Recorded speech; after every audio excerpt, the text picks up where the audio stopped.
Good morning. Happy Wednesday to you. My name is Evan Smith, the pastor at Second Presbyterian Church here in downtown Stanton, and I'm coming to you today with your daily Lenten devotional. Today, we're looking at the Gospel of John, the 8th chapter, verses 31 through 36, and talking about what it is to know true freedom versus slavery. Then Jesus said to the Jews who believed in him, "If you continue in my word, you are truly my disciples, and you will know the truth, and the truth will make you free."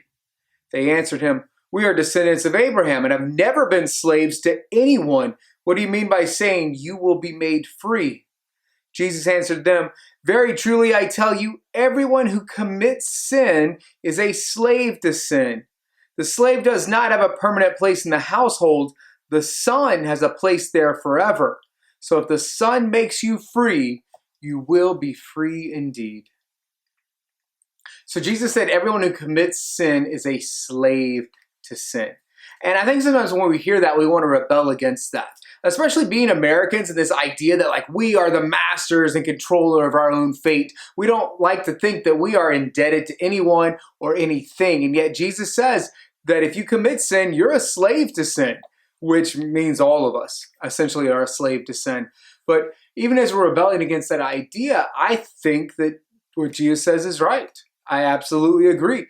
And here's what I mean by that. The quickest way to be able to determine if you are the true master of something is to try to stop.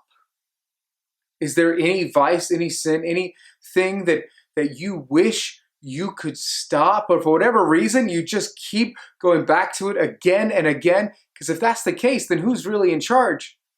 You, or the sin that you keep coming back to that you feel like you can't stop doing?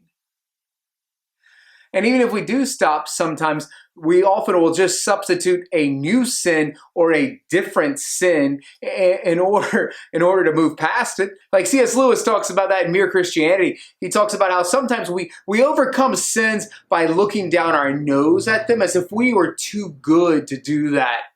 And Lewis basically says that the devil is very fine to cure you of the sniffles if in so doing he can give you cancer.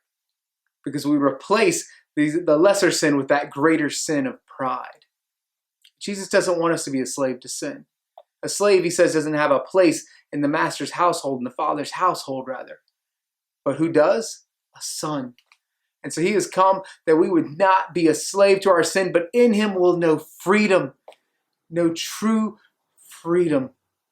And so if you find yourself being trapped in a pattern of sin, then come to Jesus, seeking to be set free. And knowing, of course, that we are still human, we will still falter and fall, but the longer that we are able to stay in Jesus, the more we are able to just be surrounded by him, by his love, by his grace, the more time we spend with him, knowing him, seeking him, following him, the more we can experience that grace of freedom and not be indebted and to be a slave to sin.